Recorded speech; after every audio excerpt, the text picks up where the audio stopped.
नमस्कार दोस्तों, study IQCS में एक बार फिर से आप सभी का बहुत बहुत स्वागत है। आज हम 22 से 29 मई तक की इम्पोर्टेंट न्यूज़ों को कवर करेंगे। तो चलिए वीडियो को शुरू करते हैं। हमारा आज का पहला प्रश्न है, अंतर्राष्ट्रीय जैव विविधता दिवस कब मनाया जाता है? तो जैव विविधता के महत्व के बारे में जागरूकता फैलाने के लिए 22 मई को अंतर्राष्ट्रीय जैव विविधता दिवस मनाया जाता है।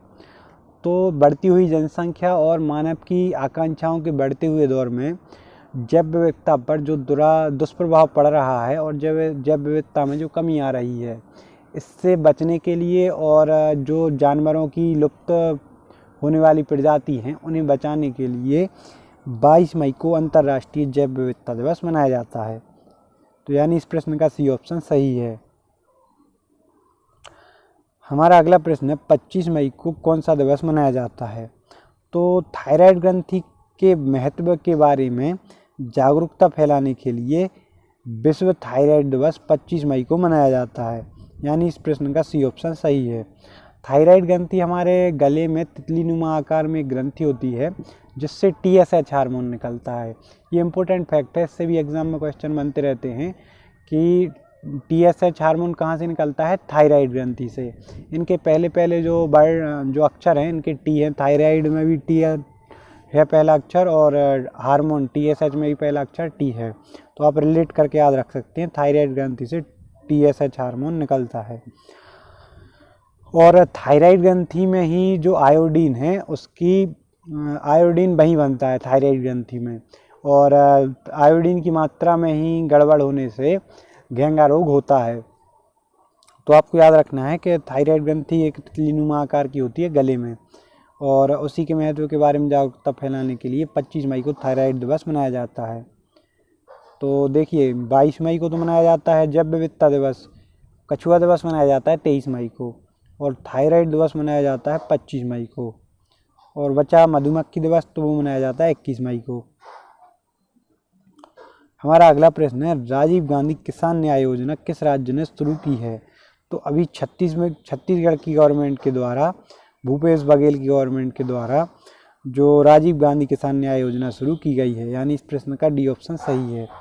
तो इसके अंतर्गत जो आने वाली फसल है उसके लिए जो जरूरी साधन जुटाने के लिए किसानों को प्रति एकड़ 10,000 रुपये दिए जाएंगे। तो जो पूर्व प्रधानमंत्री थे राजीव गांधी जी, इनकी अभी पुण्यतिथि थी। इसी के अवसर पर छत्तीसगढ़ ने राजीव गांधी किसान न्याय योजना शुरू की है। छत्तीसगढ़ की अभी कैपिटल है नया रायपुर, और वर्तमान में यहाँ के CM है भूपेश बघेल। हमारा अगला प्रश्न है, केंद्र सरकार ने कोणार्क सूर्य मंदिर और शहर को सोलराइज करने की योजना शुरू की है। तो आपको बताना है कोणार्क किस राज्य में स्थित है। तो ये बहुत ज़्यादा इम्पोर्टेंट प्रश्न है, ये सीधे एग्जाम में पूछा जाता है कि कोणार्क का सूर्य मंदिर किस जगह पे स्थित है। तो ये उड़ीसा में स्थित है, आपको याद रखना है, उड़ीसा में कोणार्क का सूर्य मंदिर स्थित है। साथ में यहीं पे केंद्र सरकार ने इस शहर को सोलराइज करने की योजना शुरू की है। तो देखिए यहाँ पे सूर्य सीधा, इसमें सूर्य की बहुत ज़्यादा रोशनी यहाँ पड़ती है, भारत के पूर्व में स्थित है। तो आपको याद रखना है कि यहाँ पे सूर्य सबसे पहले निकलता है और सूर्य की बहुत ज़्यादा मात्रा सूर्य की किरणों की यहाँ पे पड़ती है उड़ीसा में। तो उसी के लिए सोलराइज करने के लिए योजना शुरू कर रहा है कौन? केंद्र सरकार यहाँ पे योजना शुरू कर रही है। तो उड़ीसा के वर्तमान में, ये उड़ीसा की राजधानी तो है भुवनेश्वर। यहाँ पे वर्तमान में CM कौन है? नवीन पटनायक जी, और गणेशी लाल यहाँ के गवर्नर हैं।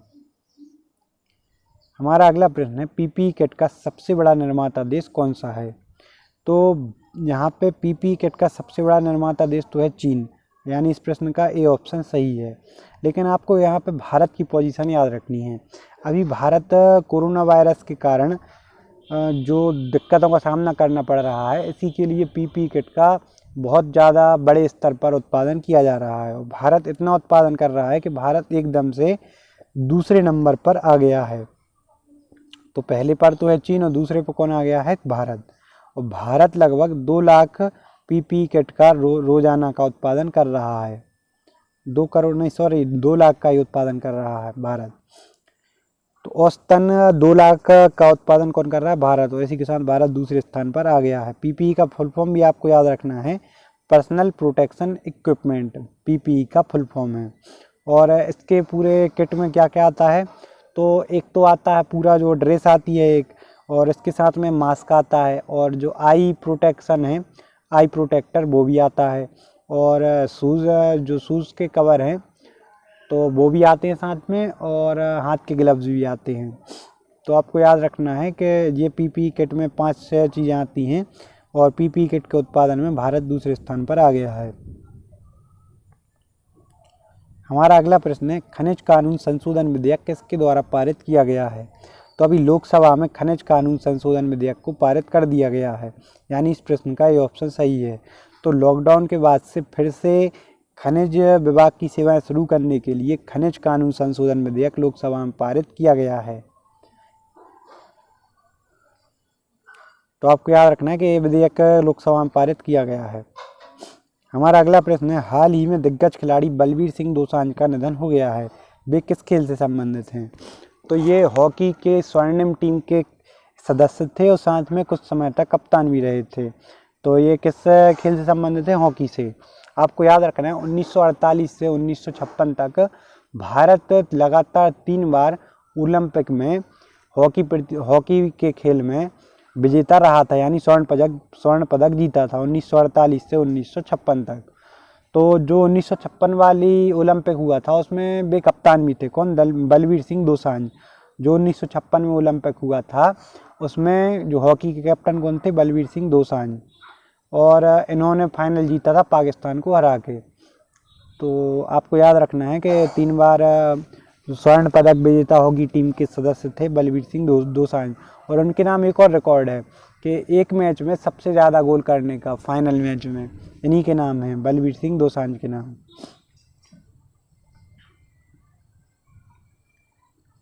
हमारा अगला प्रश्न है, डैश सरकार के द्वारा रीस्टार्ट पैकेज की पहली किस्त जारी की गई है?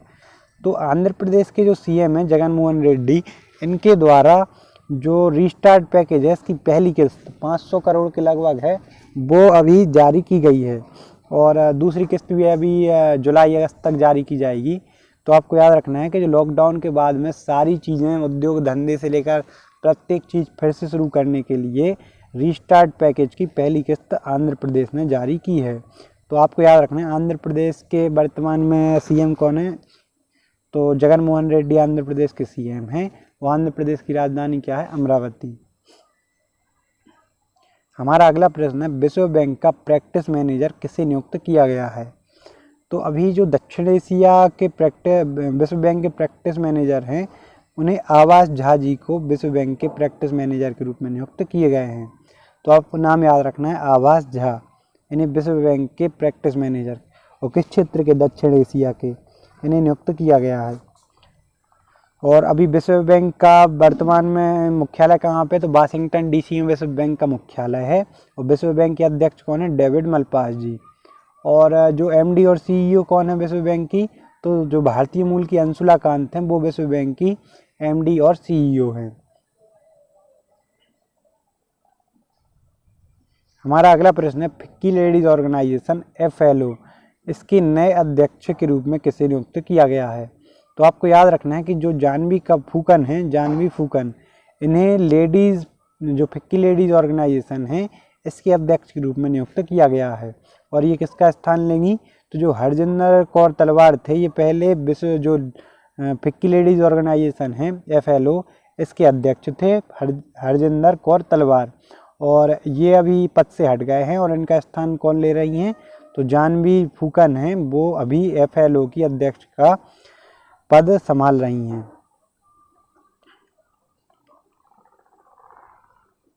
हमारा अगला प्रश्न है, किस राज्य के द्वारा खेलों को उद्योग का दर्जा दिया गया है?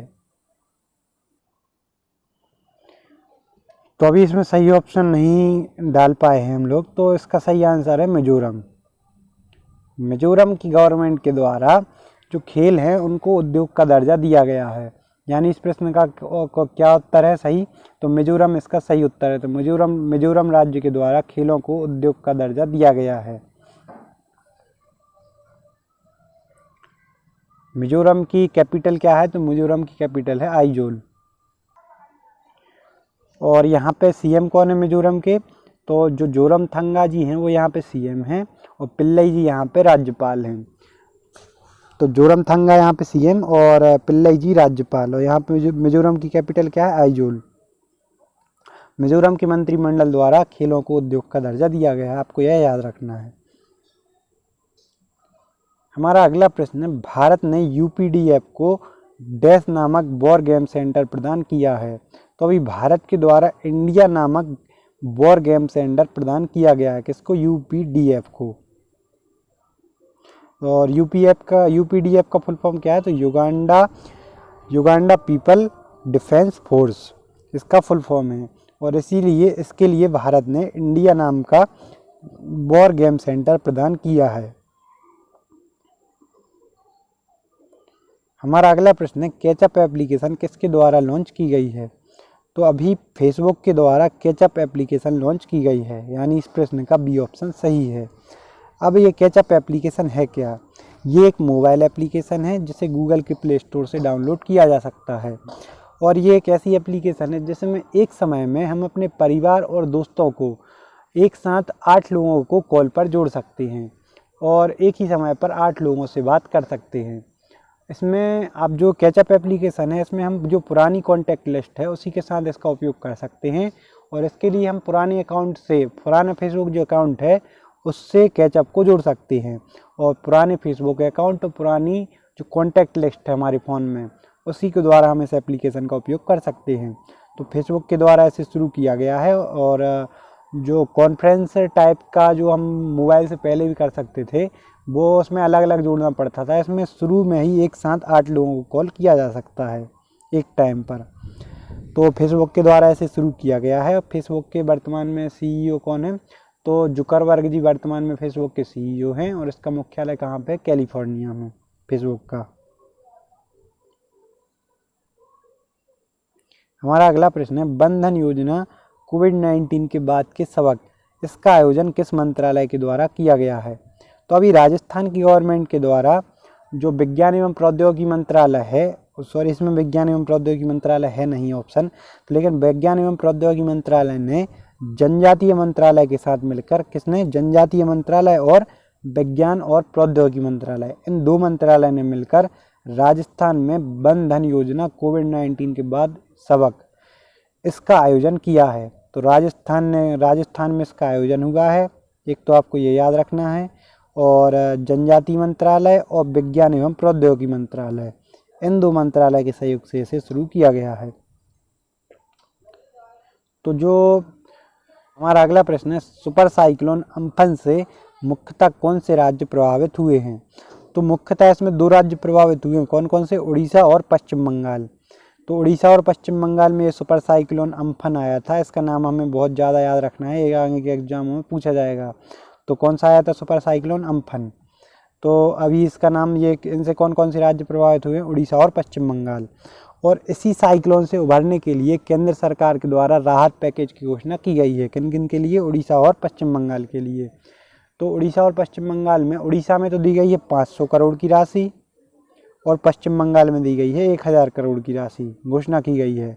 तो उड़ीसा में 500 करोड़ और पश्चिम बंगाल में 1000 करोड़। तो और साथ में जो परिवार, मतलब जो मृतक हुए हैं उनको 2 लाख रुपए की राशि, जो राहत कोष है, जो राहत राशि है, और जो घायल हुए हैं उन्हें 50,000 की राशि राहत के तौर पर दी जाएगी। तो हमें याद रखना है कि उड़ीसा और पश्चिम बंगाल इससे सबसे ज़्यादा प्रभावित हुए हैं अम्फन तूफान से। हमारा अगला प्रश्न है, प्रधानमंत्री वय वंदना योजना किसके द्वारा शुरू की गई है? तो अभी जो इंश्योरेंस कंपनी है LIC, इसके द्वारा वरिष्ठ नागरिकों के लिए प्रधानमंत्री वय वंदना योजना शुरू की गई है। और आपको इसमें जो मुख्य चीज़ें याद रखनी है, एक तो ये 10 साल की पॉलिसी है और जो ब्याज कितना रिटर्न किया जाएगा? 7.5% के लगभग। वरिष्ठ नागरिकों के लिए यह शुरू की गई है। हमारा अगला प्रश्न है, PFC ने मध्य प्रदेश में विभिन्न परियोजनाओं के लिए किसके साथ समझौता किया है? तो अभी जो PFC है, PFC का फुल फॉर्म क्या है? Power finance corporation. Power finance corporation, इसने अभी जो NBPCL है इसके साथ में समझौता किया है। यानी इस प्रश्न का सी ऑप्शन सही है। तो जो Narmada basin project company limited है, Narmada basin project company limited, इसने किसके साथ समझौता किया है? Power finance corporation. तो इन दोनों ने सहयोग किया है, समझौता किया है किसके लिए? मध्य प्रदेश में परियोजनाओं के लिए। तो इसमें जो NBPCL है ये 50,000 करोड़ रुपए प्रदान करेगी, 50,000 करोड़ के लगभग, किसके लिए? मध्य प्रदेश में परियोजनाओं के लिए।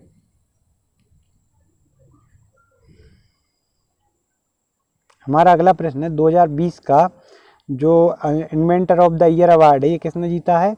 तो जो राजीव जोशी हैं इन्होंने इन्वेंटर ऑफ द ईयर का अवार्ड जीता है। और ये अमेरिका में जो IBM है, भारतीय अमेरिकी मूल के IBM के जो अधिकारी हैं इन्होंने इन्वेंटर ऑफ द ईयर का अवार्ड जीता है 2020 का। आपको नाम याद रखना है, राजीव जोशी। हमारा अगला प्रश्न है नाइजर में भारत के नए राजदूत के रूप में किसे नियुक्त किया गया है? तो अभी जो PK नायर हैं इन्हें नाइजर में भारत के नए राजदूत के रूप में नियुक्त किया गया है, यानी इस प्रश्न का डी ऑप्शन सही है। देखिए आज साप्ताहिक प्रश्न की PDF लाए हैं आज, तो इसीलिए ज़्यादा लंबी वीडियो ना हो, इसलिए जो अन्य जानकारी हैं प्रश्नों से संबंधित उन्हें नहीं बताया जा रहा है, क्योंकि ज़्यादा लंबा वीडियो होगा तो देखने में भी आप लोगों को परेशानी होगी। इसलिए सीधे सीधे प्रश्नों के आंसर और जो बहुत ही महत्वपूर्ण चीज़ें हैं वो ही आपके लिए बता रहे हैं। तो भारत में के नए राजदूत कौन नियुक्त किए गए हैं? PK नायर। तो आपको याद रखना है कि मैंने आपको पहले भी कई बार बताया है कि राजदूत होते हैं लगभग जो कॉमनवेल्थ देश हैं उनको छोड़कर सभी जगह राजदूत नियुक्त होते हैं, और जो कॉमनवेल्थ देश होते हैं उनमें हाई कमान यानी कि उच्चायुक्त नियुक्त होते हैं। तो PK नायर भारत के नए राजदूत हैं कहाँ पे? नाइजर में। ये एक अफ्रीकी देश है नाइजर। हमारा अगला प्रश्न है सेना कमांडरों का सम्मेलन कहाँ आयोजित किया जाएगा? तो अभी दिल्ली में सेना कमांडरों का उच्च स्तरीय सम्मेलन आयोजित किया जा रहा है। कहाँ पे? दिल्ली में। ये एक उच्च स्तरीय सम्मेलन है जिसे साल में 2 बार आयोजित किया जाता है। तो लेकिन इस बार कब आयोजित होना था? अप्रैल में, लेकिन कोविड-19 के चलते इसे कैंसिल कर दिया गया था और अब इसे कब आयोजित किया जा रहा है? मई में। ये अब इसे भी 2 किस्तों में आयोजित किया जा रहा है, एक तो मई में आयोजित हो रहा है, एक अभी जून में दूसरी किस्त में आयोजित होगा। वैसे साल में 2 बार आयोजित होता है सेना कमांडरों का सम्मेलन, और ये कहाँ आयोजित हो रहा है? दिल्ली में। हमारा अगला प्रश्न है NDB यानी न्यू डेवलपमेंट बैंक के अगले अध्यक्ष के रूप में किसे नियुक्त किया गया है? तो अभी जो मार्कोस ट्राइजो हैं इन्हें NDB के अगले अध्यक्ष के रूप में नियुक्त किया गया है, यानी इस प्रश्न का सी ऑप्शन सही है। तो अभी ये जुलाई में पदभार संभालेंगे मार्कोस ट्राइजो जी, ब्राज़ील के हैं ये। तो आपको नाम याद रखना है मार्कोस ट्राइजो, इन्हें NDB के अगले अध्यक्ष के रूप में नियुक्त किया गया है। तो आपको याद रखना है कि 2-3 पदों पर नियुक्ति की गई है, एक तो जो CRO है, ठीक है, एक तो CRO और एक उपाध्यक्ष और एक अध्यक्ष। तो अध्यक्ष तो चुने गए हैं मार्कोस ट्राइजो जी, और उपाध्यक्ष CRO के रूप में किसे नियुक्त किया गया? तो भारतीय मूल के अनिल किशोर को जो NDB है इसका जो उपाध्यक्ष और CRO नियुक्त किया गया है। तो देखिए आपको कंफ्यूज नहीं होना है, तो अध्यक्ष तो किसे नियुक्त किया गया है? मार्कोस को, और CRO और उपाध्यक्ष किसे नियुक्त किया गया है? अनिल किशोर को। तो ये तो होंगे जुलाई में पदभार संभालेंगे। अभी वर्तमान में कौन है? तो जो KV कामत हैं वो वर्तमान में अध्यक्ष हैं, और सर्विस JV कौन है? ये उपाध्यक्ष हैं। तो NDB के अध्यक्ष अगले कौन होंगे? मार्कोस ट्राइजो जी।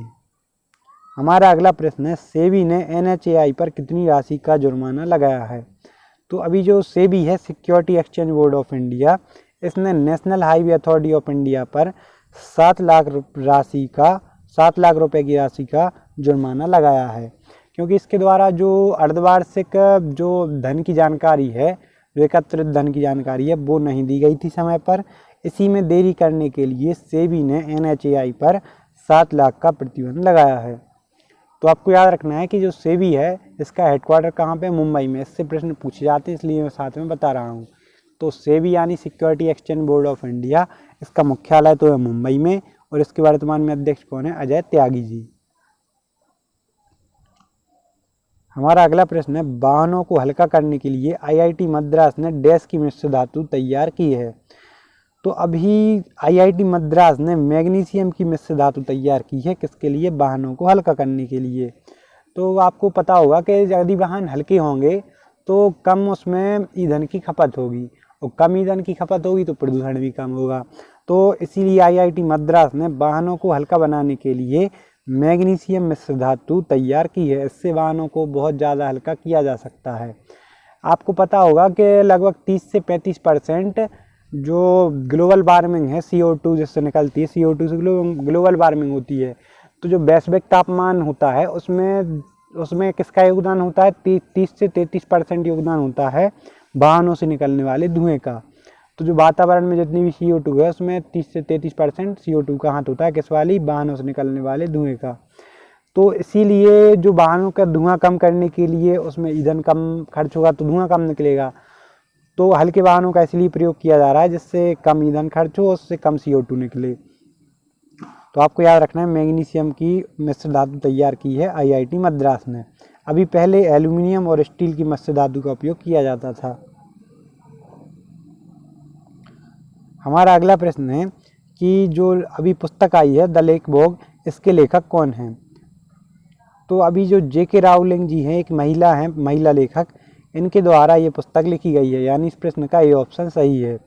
और साथ में आपको एक और जानकारी याद रखनी है कि जो बहुत ज़्यादा फेमस सीरीज़ थी हैरी पॉटर, उसकी लेखक भी कौन थी? JK Rowling.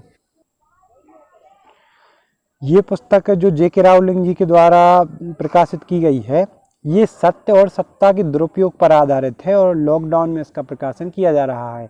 तो लॉकडाउन के कारण इसके जो पहले 2 संस्करण हैं उन्हें फ्री में प्रकाशित किया गया है। तो आपको याद रखना है कि JK राउलिंग इसकी लेखक हैं द लेक बोग की, और इन्हीं के द्वारा JK राउलिंग जी के द्वारा हैरी पॉटर नामक सीरीज लिखी गई थी। हमारा अगला प्रश्न है, ओरिएंटल इंश्योरेंस कंपनी OIC का नया अध्यक्ष और MD किसे नियुक्त किया गया है? तो अभी जो SN राजेश्वरी हैं, इन्हें ओरिएंटल इंश्योरेंस कंपनी OIC का नया अध्यक्ष और MD नियुक्त किया गया है, यानी इस प्रश्न का B ऑप्शन सही है। तो SN राजेश्वरी जी अभी वर्तमान में OIC की नई अध्यक्ष बन गई हैं। पहले इसकी अध्यक्ष कौन थी? तो AB गिरिजा कुमार OIC की अध्यक्ष थी, अब ये रिटायर हो गई हैं और इनकी जगह पे राजेश्वरी जी नियुक्त हो गई हैं। हमारा अगला प्रश्न है, AI आधारित चैट बॉक्स PAI किसके द्वारा लॉन्च किया गया है? तो अभी NPCI के द्वारा जो चैट बॉक्स है PAI इसे लॉन्च किया गया है। NPCI क्या है? तो जो national payment corporation of India है, इसके द्वारा जो चैट बॉक्स है PAI इसे लॉन्च किया गया है। और इसे बनाया किसने है? तो ये एक कंपनी है जो कोरोवर, इसके द्वारा PAI को बनाया गया है। विकसित किसने किया है? कोरोवर ने। और लॉन्च किसने किया है? NPCI, national payment corporation of India. अब इसको किस लिए लॉन्च किया गया है? तो जो डिजिटल पेमेंट को भारत में जिन माध्यमों से डिजिटल पेमेंट को बढ़ावा मिला है, कौन कौन से हैं वो? तो जैसे अपने होगा रुपे और AEPS, UPI और ऐसी ही चीज़ें हैं जो इनके द्वारा जो ऑनलाइन पेमेंट को बढ़ावा मिला है, इनके बारे में अधिक से अधिक जागरूकता फैलाने के लिए NPCI के द्वारा PAI चैट बॉक्स लॉन्च किया गया है। इस प्रकार हमारे आज के प्रश्न समाप्त हुए। लास्ट वीडियो में मैंने आपसे एक प्रश्न पूछा था, नवीकरणीय ऊर्जा मंत्रालय के सचिव के रूप में किसे नियुक्त किया गया है? तो अभी इंदुशेखर चतुर्वेदी हैं, इन्हें नवीकरणीय ऊर्जा मंत्रालय के सचिव के रूप में नियुक्त किया गया था, यानी इस प्रश्न का B ऑप्शन सही था। साथ में आज का प्रश्न है, J&K बैंक के नए MD कौन बन गए हैं? इसके नीचे 4 ऑप्शन दिए गए हैं, आपको कमेंट में इसका सही आंसर बताना है। आप लोगों का वीडियो देखने के लिए आप लोगों का बहुत बहुत धन्यवाद। आप लोग अपना साथ इसी प्रकार बनाए रखें, वीडियो देखते रहें और चैनल को सब्सक्राइब जरूर करें।